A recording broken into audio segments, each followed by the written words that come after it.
He thought he could gift my empire to his golden son, but when I walked away with every patent, client, and loyal ally, he learned too late. I was the true power behind it all, and my next move will leave them speechless. The Napa Valley air was crisp, carrying the scent of oak barrels and fresh-cut vines as I stepped into the gilded dining room of Chateau Montelena.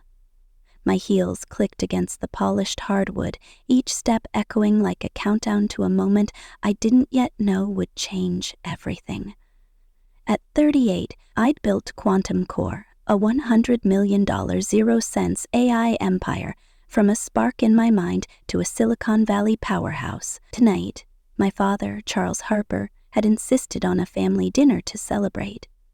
A rare gesture from a man who'd spent my life dismissing my achievements. The crystal chandeliers cast a warm glow over the table where my parents and my brother Ethan sat waiting, their faces lit with smiles that didn't quite reach their eyes. I should have known something was off. I should have felt the trap closing, but I was too caught up in the fleeting hope that, for once, my father might see me. I was wrong. As the waiter poured champagne, my father stood, his tailored suit impeccable, his voice booming with that boardroom confidence that had made him a tech VC legend. To Olivia, he began, raising his glass, for building Quantum Core into a $100 million zero-cents juggernaut, a true Harper achievement. My heart swelled, a rare warmth spreading through me. For years I'd chased his approval, clawing my way through a world that tried to tell me I didn't belong, and now here it was, a public acknowledgement from the man who'd always favored my brother. I clinked glasses with my mother, Grace, whose smile was soft but guarded, and Ethan, whose smirk carried a sharpness I couldn't quite place. The bubbles fizzed on my tongue, but the moment soured as my father's tone shifted, his eyes gleaming with something calculated. And, he continued, his voice dropping to that commanding pitch he used to close multi-million-dollar deals, to the future of Quantum Core under new leadership. My glass froze midair. New leadership. My pulse quickened, the room tilting slightly as his words hung like a guillotine. After months of careful discussion with the board, I'm thrilled to announce that Ethan will take the helm as CEO effective next month. Olivia, you'll transition to Chief Data Officer, where your technical brilliance can shine. The words hit like a sucker punch. Ethan, my younger brother who'd coasted through life on charm and our father's connections, who'd never coded a line or closed a deal, was being handed my company. The company I'd built from a tiny San Jose garage, fueled by sleepless nights and a vision no one else believed in. I locked eyes with Ethan, his practiced grin betraying a flicker of triumph. My mother averted her gaze, fussing with her napkin, while my father pressed on, oblivious to the storm brewing in my chest. Ethan's business acumen and leadership presence are what Quantum Core needs for its IPO. This is about what's best for the company, Olivia. Nothing personal. Nothing personal? I wanted to laugh, to scream, to hurl my glass at the wall. This was as personal as it got. My father, the man who'd dismissed my coding at 16 as a distraction, who'd funded Ethan's Princeton degree while scoffing at my Caltech dreams, had orchestrated a coup to steal my life's work. And Ethan, who'd flunked out of half his classes and bounced between jobs secured by Dad's golf buddies, was his chosen heir. The betrayal cut deeper than I could have imagined, a blade forged by years of being overlooked, underestimated, and outmaneuvered by the two men who should have had my back. I forced a smile, my mind racing. "Congratulations, Ethan," I said, my voice steady despite the rage clawing at my throat. "I'll need to review the board's plan." My father's eyes narrowed, sensing resistance, but he waved it off. "The board's aligned, Olivia. The vote's next week, but it's a done deal. Let's keep this professional." Professional, The words stung like a slap. I'd built Quantum Core from nothing, secured every patent, won every client, and now I was being told to step aside for a man who couldn't even spell AI. I stood, my chair scraping against the floor. "Excuse me, I need some air."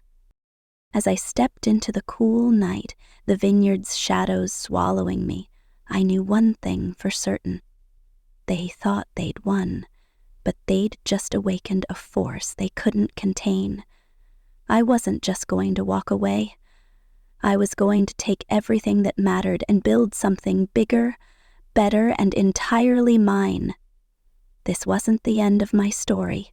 It was the beginning of my revenge. I grew up in Palo Alto, where tech dreams are born and egos are inflated by venture capital and Teslas. Our house, a sleek, modern mansion with floor-to-ceiling windows, was a testament to my father's success as a VC kingpin. But inside those walls, I learned early that being Charles Harper's daughter came with a catch. My achievements, straight A's, science fair wins, coding marathons, were met with a curt, "That's nice, Olivia," followed by a glowing recap of Ethan's latest debate club victory or soccer goal. Ethan, 2 years younger, was the golden child, his every move proof of the Harper charisma my father prized above all else. My mother, Grace, a former data analyst who'd traded her career for charity galas and Pilates, never challenged the dynamic. She'd pat my hand and say, "You're so smart, Olivia. You'll be fine." Fine wasn't enough.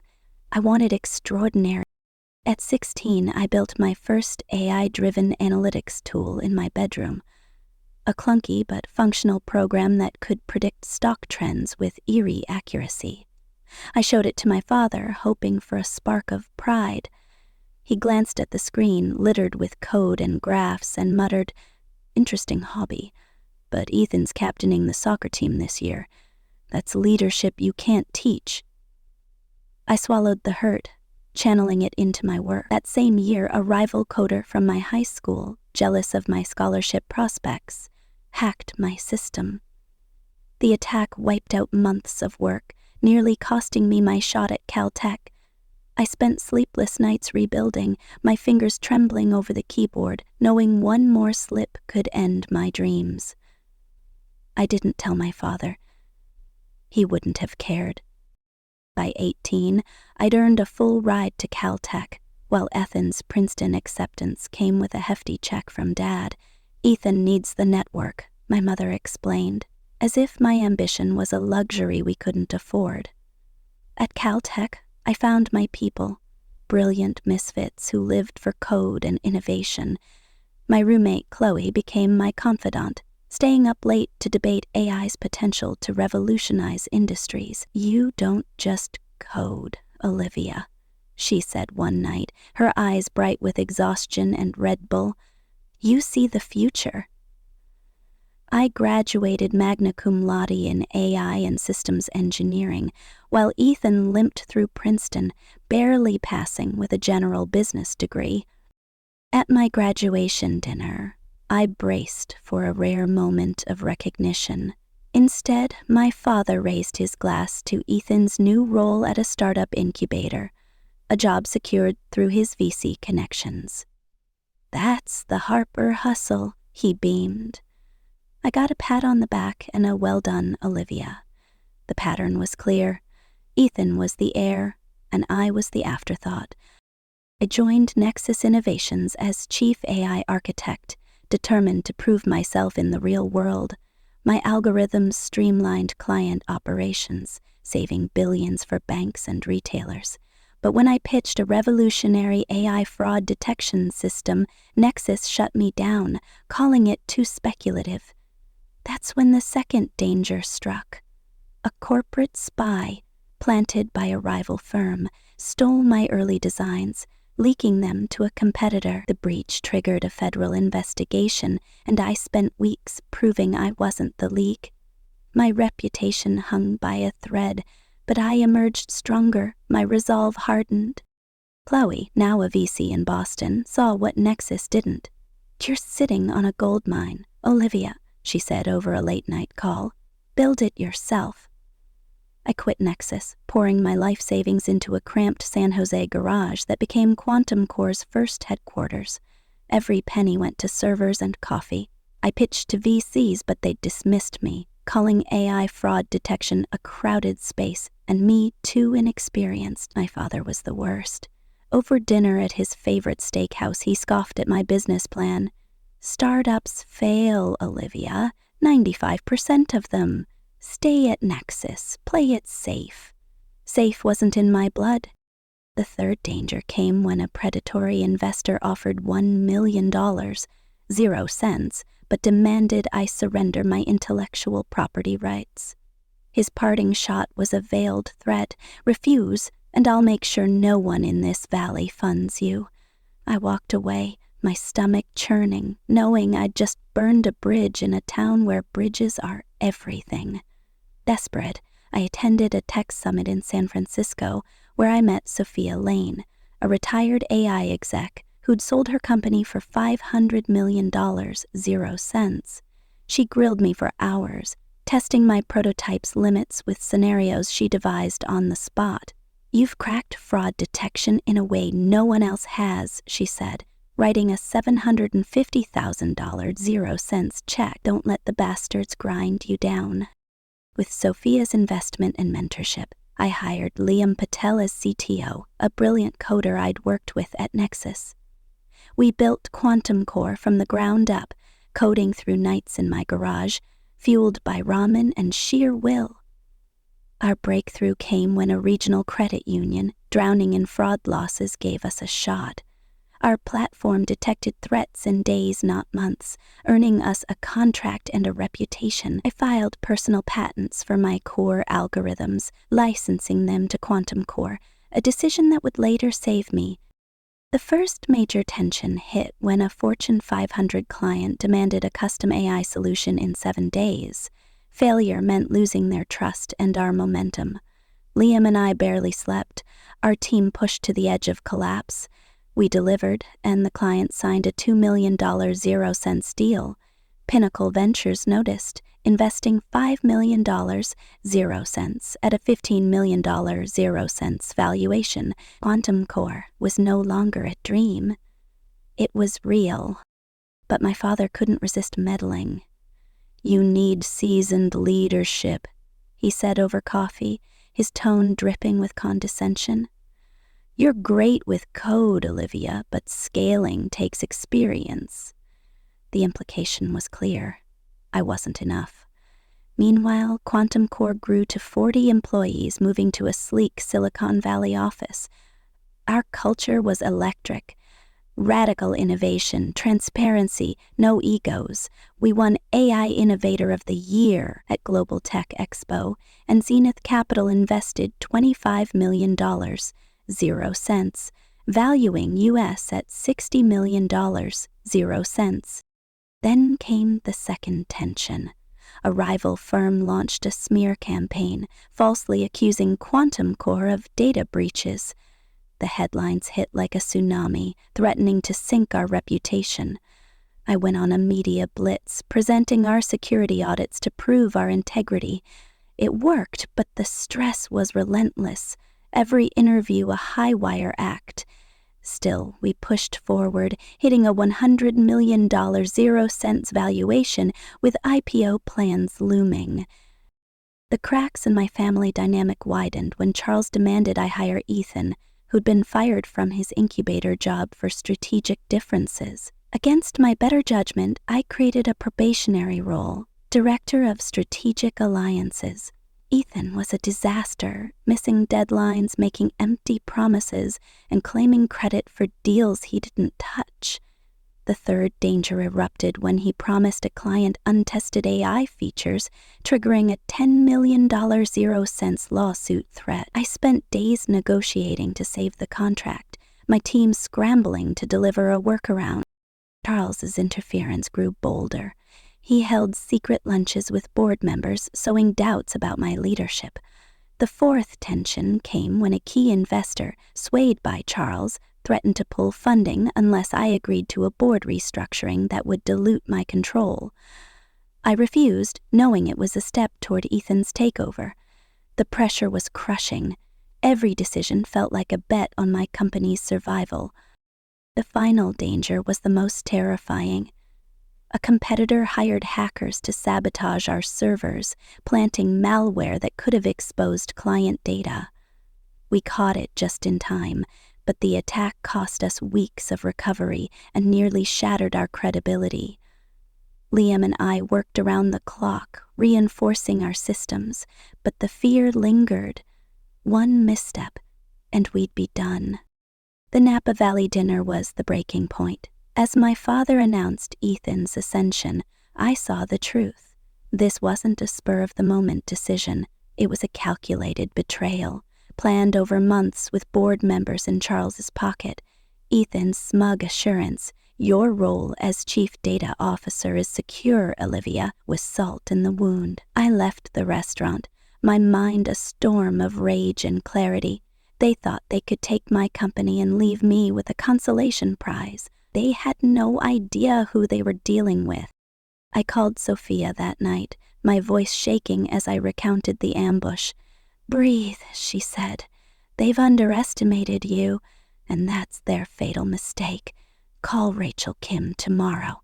Your attorney. Know your leverage." I barely slept, my mind racing with possibilities. By morning, I was ready to fight. Not with emotion, but with strategy. Rachel met me at 7 a.m., her office a fortress of legal documents. "Your patents are your ace," she said, pointing to clauses I'd insisted on when founding Quantum Core. My core algorithms were mine, licensed to the company under conditions tied to my involvement. Major clients, representing 70% of revenue, had contracts requiring my expertise. The board could vote me out, but they'd lose the heart of Quantum Core. For 2 weeks, I played the part of the dutiful CEO, attending meetings with Ethan and Charles, smiling through their smug assurances. Behind the scenes, I documented everything: my contributions, client relationships, patent ownership. I met privately with Liam, Zoe, CO, and Mia, CFO, laying out the betrayal. "We're with you," Liam said, his voice fierce. "Quantum Core is you, not them." Zoe and Mia nodded, their loyalty unwavering. "We prepared for war." I met with our top 5 clients, subtly reinforcing my role in their success. "I'm committed to you no matter what changes come," I said, planting seeds of doubt about Quantum Core's future without me. The 5th tension hit when a major client, spooked by rumors of my exit, demanded a face-to-face to ensure Novatech, my new venture, could deliver under regulatory scrutiny.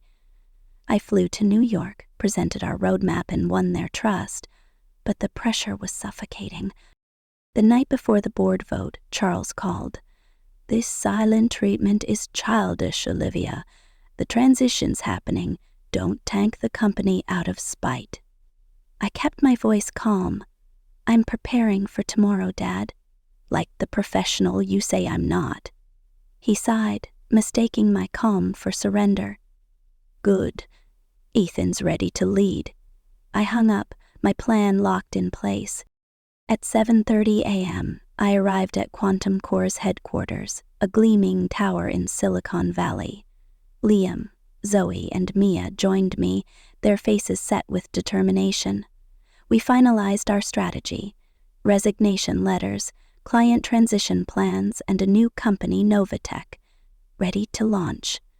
At 9 a.m., the boardroom was a pressure cooker. Charles and Ethan sat in matching navy suits, exuding confidence. The chairman, Walter Grayson, opened the meeting. "We're here to vote on Ethan Hopper as CEO, with Olivia transitioning to Chief Data Officer." I stood, distributing folders to the stunned board. "Before we vote, let's clarify what Quantum Core loses if this passes." I laid it out. My personal patents, the backbone of our tech, client contracts tied to my expertise, and the resignations of Liam, Zoe, and Mia, who entered the room in a show of solidarity. "You can have Ethan as CEO," I said, my voice steel. but you'll be left with a shell worth a fraction of $100 million, 0 cents. Charles's face reddened. This is blackmail. I met his gaze. This is business, Dad. You taught me that. Rachel Kim confirmed the legal reality. My patents were untouchable and clients could walk. Ethan stammered. You said this was handled. Charles snapped. It was supposed to be. The board recessed, reeling from the bombshell. I resigned that day, announcing Novatech. Within 72 hours, 25 employees, including our AI core, joined me. 5 top clients, 80% of revenue followed. Quantum Core's valuation cratered to $15 million, 0 cents as Ethan floundered. Charles's legal threats fizzled against Rachel's ironclad defense. Novatech soared, hitting a $200 million, 0 cents valuation in 9 months. Then $400 million, 0 cents a year later. My family fractured. Charles and Ethan blamed me, while Grace offered a tearful apology that couldn't undo decades of neglect. As I stood in Novatech's headquarters, watching my team shape the future of AI, I realized the betrayal had freed me. I'd built something greater, not for my father's approval, but for myself. And I was just getting started. The San Francisco dawn broke through the fog, casting a pale light over the city's skyline, but I'd barely noticed it from the cramped office I'd rented in a rundown warehouse district. It was 6:00 a.m., 2 days after I'd walked out of Quantum Core's boardroom, leaving my father and brother stunned in my life's work in their unprepared hands. My new venture, Novatech, was a gamble, born from betrayal, fueled by fury, and held together by the loyalty of the team I'd convinced to follow me into the unknown. My phone buzzed incessantly on the desk. Missed calls from Charles, voicemails I couldn't bring myself to hear, and a single cryptic text from Ethan. You'll crash and burn, Liv. You always do. I deleted it, my jaw tight, and turned to the whiteboard, where Liam, Zoe, and Mia were already sketching out our next moves. The air crackled with urgency, but beneath it was a current of fear. We'd burned our bridges, and now we had to build a new empire from ashes, or lose everything. I stood, my voice steady despite the exhaustion gnawing at me. We have 25 employees, 5 major clients ready to jump ship, and my patents. That's our foundation. But Charles and Ethan won't let this go quietly. We need to move fast, secure funding, lock in clients, and get our tech online before they counterattack. Liam nodded, his eyes bloodshot from coding through the night. The platform's skeleton is ready, but we need servers and at least 3 weeks to scale it for client specs. Zoe, our COO, tapped her tablet. I've got NDAs drafted for the clients, but one's waffling. Global Trust. They're spooked by the regulatory heat in AI fraud detection. Mia, our CFO, added grimly, we've got 6 weeks of runway with our personal savings. Without funding, we're dead in the water. The weight of their words settled like a stone in my chest. I'd led these people away from secure jobs, promising a future I wasn't sure I could deliver. But I couldn't let them see my doubt. Not now. We'll get Global Trust, I said, and I've got a lead on funding. Sophia's setting up a meeting with Apex Ventures tomorrow. I didn't mention the sleepless nights I'd spent replaying my father's betrayal, or the gnawing fear that Ethan's text might be right. Instead, I grabbed my jacket. Liam, keep the tech moving. Zoe, prep the client pitches.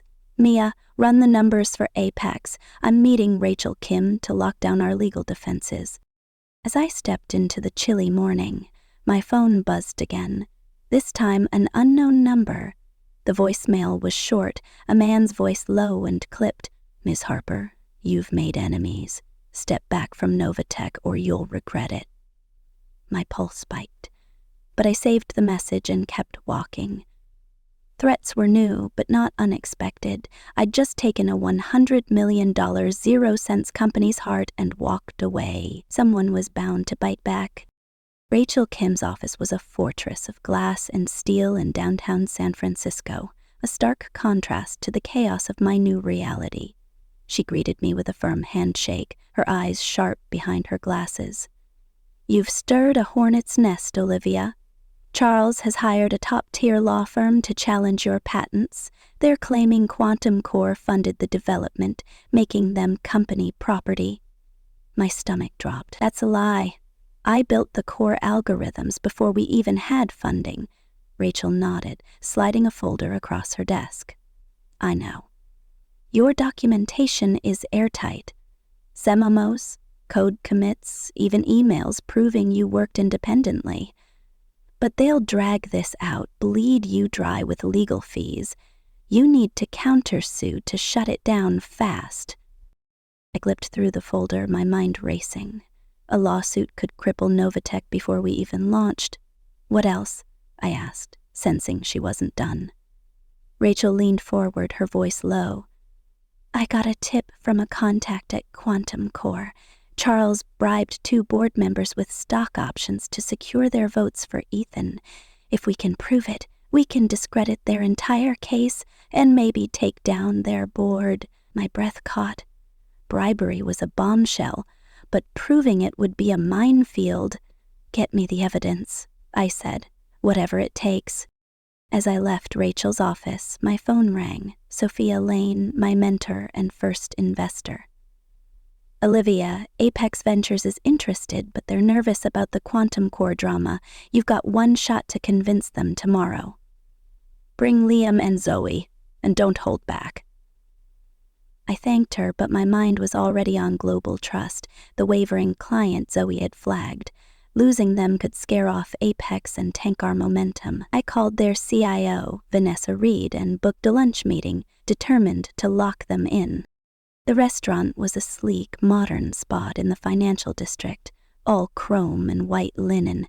Vanessa, a no-nonsense woman in her 50s, sipped her sparkling water as I pitched Novatech's vision. "We're building on Quantum Core's tech, but going further. Faster detection, tighter integration, and my personal oversight," I said, emphasizing the last point. Vanessa's eyes narrowed. "Your tech's impressive, Olivia, but the AI regulatory landscape is brutal. The SEC's sniffing around, and I hear Quantum Core's claiming you stole their IP. Why should I bet on Novatech?" I leaned in, my voice steady. "Because I am the tech. My patents are mine, and Quantum Core's claims are baseless. I've got the contracts to prove it, and my team, the best in the industry, is with me. You signed with Quantum Core for my expertise. That hasn't changed." Vanessa studied me, then nodded slowly. "Send me the contract by tomorrow. I'll review it." It wasn't a yes, but it wasn't a no. I left the meeting adrenalized, but the anonymous threat from that morning lingered like a shadow. Back at the warehouse, Liam greeted me with grim news. "We got hit last night. Hackers tried to breach our prototype servers. They didn't get in, but they left a calling card, a message saying, 'Back off or next time we won't miss.'" My blood ran cold. This was the 5th danger I'd faced, and it was personal. "Trace it," I said, "and double our security." Liam hesitated. "Olivia, this is sophisticated. Whoever's behind it has resources. Could be Quantum Core or someone bigger. I didn't want to believe my father would stoop to cyber warfare, but I couldn't rule it out. Not anymore." The Apex Ventures meeting was make or break. Their office was a tech temple, open plan with ping-pong tables and a view of the Bay Bridge. The partner, David Chen, was a Silicon Valley legend, known for backing unicorns. Liam demoed our tech, Zoe laid out our client pipeline, and I delivered the vision. Novatech isn't just a company, it's the future of AI fraud detection, built by a team that's already done it once and knows how to do it better. David leaned back, his expression unreadable. "Impressive, but Quantum Core's lawsuit is a red flag, and we've heard rumors of boardroom bribes. Why should we trust you won't implode?" I took a breath, choosing my words carefully. "The lawsuit's a distraction. My patents are ironclad and we're countersuing to prove it. As for the bribes, we're investigating and will expose anyone who's compromised. You're not betting on drama. You're betting on a team that's delivered under pressure and will do it again. David nodded, but his skepticism lingered. We'll need due diligence. Prove your IP's clean, and we're in for $50 million 0 cents at a $200 million 0 cents valuation. It was a lifeline, but the conditions were a tightrope. That night, I couldn't sleep. The warehouse was quiet, save for the hum of servers. I replayed Ethan's text, the hacker's threat, and David's doubts. Then Rachel called with a bombshell. "We've got a whistleblower." A former Quantum Core board member. He's got emails proving Charles offered stock options for votes, but he's scared. He wants immunity and a guarantee you'll protect his identity. My heart raced. This was the leverage we needed, but it came with risks. Exposing Charles could destroy my family for good and make me a bigger target. The next morning, Global Trust's hesitation turned into a crisis. Vanessa called, her voice tense. The SEC's launching an inquiry into AI fraud detection platforms. They're looking at Quantum Core, but Novatech's on their radar too. We can't sign until you're cleared. It was the fifth tension, and it hit like a freight train. Regulatory scrutiny could delay our launch, scare off Apex, and give Quantum Core time to rebuild. I promised Vanessa we'd comply fully, but inside I was reeling. I called Zoe. "Get our compliance records ready. We need to be bulletproof." She hesitated. "Olivia, there's something else. Ethan's been calling our clients, claiming you stole IP and Novatech's a fraud. Two are spooked." Fury surged through me. Ethan wasn't just incompetent, he was playing dirty. I called Sophia for advice. "He's desperate," she said. "Quantum Core's bleeding clients and Ethan's flailing. Hit back with proof. Show the world you're the real deal." Inspired, I drafted an open letter to the industry detailing my patents, client contracts, and Quantum Core's baseless claims. Zoe polished it, and we posted it on LinkedIn and sent it to tech blogs. The response was electric. Support poured in from peers, clients, and even strangers. But so did the backlash. An anonymous X account, suspiciously timed, accused me of destroying a family business out of ego. The vitriol stung, but I kept moving. The whistleblower meeting was clandestine, set in a nondescript coffee shop in Oakland. The board member, Greg Tanner, was a nervous wreck, his eyes darting as he slid a USB drive across the table. "Emails, stock option agreements, everything," he whispered. "Charles promised me a 2% stake to vote for Ethan. He said you were too emotional to lead." My hands trembled as I took the drive. This was dynamite, but using it meant crossing a line I couldn't uncross. "Well, come forward," I asked. Greg sighed. "I invested in Quantum Core because of you. Ethan's tanking it, and I'm not going down with him." Rachel reviewed the evidence, her eyes widening. "This is enough to file a securities fraud claim against Charles and demand a board overhaul. But it'll make you enemies, Olivia. Powerful ones." I didn't hesitate. File it. They started this war. The lawsuit hit the news like a thunderbolt. TechCrunch ran a headline: "Quantum Core rocked by bribery scandal as founder Olivia Harper fights back." Charles called, his voice shaking with rage. "You're destroying our family, Olivia. Drop this, or I'll make sure you never work again." I hung up, my heart pounding, but my resolve unbroken. The hacker attack escalated. Liam traced the breach to a dark web contractor known for corporate sabotage. "This isn't Quantum Core," he said, his voice grim. "It's bigger. Someone with serious cash wants Novatech dead." The realization chilled me. Was it a competitor? A VC with a grudge? Or something darker tied to the whistleblower's secrets? We poured resources into cybersecurity, but the attacks kept coming, each one more sophisticated. One night, a power surge, suspiciously timed, fried half our servers, delaying our client demos. Liam and I worked 48 hours straight to recover, but the strain was breaking us. Global Trust's SEC concerns intensified. They demanded an independent audit of Novatech's tech, a process that could take months. I flew to New York, meeting Vanessa in a sterile boardroom. "We want to trust you, Olivia," she said, "but the SEC's breathing down our necks, and Quantum Core's spreading lies. Prove you're clean, and we're in." I presented our compliance records, my patents, and client testimonials. Vanessa softened, but her final words were a gut punch. "You've got 2 weeks, or we walk." The Apex Ventures deal was our last hope. David Chen called for a final meeting, his tone cautious.